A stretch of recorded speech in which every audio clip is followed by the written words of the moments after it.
আয়, ফিরে আয়, ফিরে আয়, ফিরে আয়। ওরে বাসায় ফিরে আয়, আয় আয় আয় আয়। আহা, কত রং বেরঙের পাখি আসে এই গাছে। এ গাছ আমি কাটি কেমনে? না এবার জুটলো আমার খাবার। তোদের বাসা আমি ভাঙবো না রে, তোদের বাসা আমি ভাঙবো না।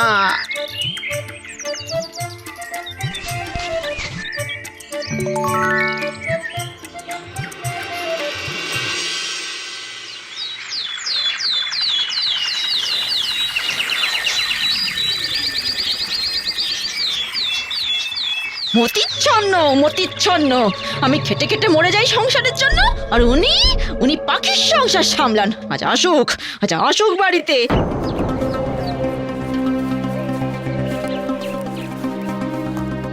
নে নে নে, ভালো করে খা, ভালো করে খা, নে নে নে। নিজে যে খেতে পাও না সে খেয়াল আছে? আহা, অমন বলিস কেন? নুন ভাত তো জুটছে। সারাটা জীবন ওই নুন ভাত খেতে খেতে মুখে অরুচি, আর আমার পেটে চড়া পড়ে গেল। এই যে বলি, জমিতে দুটো ফসলও যদি ফলাতে তাহলে তো একটু শাকসবজি জুটতো নাকি? জানিসই তো বউ, ও জমিতে আমাদের বংশের ঐতিহ্য ওই বট গাছ আছে। ঐতিহ্য বলি, ওই বংশের ঐতিহ্য বট গাছ তোমায় খাওয়ায় না পড়ায়? ওই বট গাছ তুমি কাটবে, তারপর ওই জমিতে তুমি লাঙল দেবে, ব্যাস।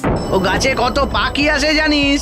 রং বেরঙের কত পাখি। নিকুচি করেছে তোমার রং বেরঙের পাখি। আমাদের জীবন থেকে রং উঠে গিয়ে জীবনটা করে রং চটা হয়ে গেল। রং বেরঙের পাখি। এই যে বলি, চাল এনেছো? এ পয়সা ছিল না তো, যা ছিল ওই খোল আর পাখির ছোলা কিনতে চলে গেল। নাও তাহলে আজ ওই গরুর খোল আর পাখির ছোলা চিবিয়ে জল খেয়ে নাও।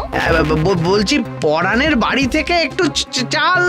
পারবো না, এই রোজ রোজ দুমুঠো অন্যের জন্য অন্যের বাড়িতে গিয়ে আমি হাত পাততে পারবো না। বউরে, তুই তো জানিস বাবা শেষ সময়ে বলে গেছিল, বাবা তোর জন্য কিছুই রেখে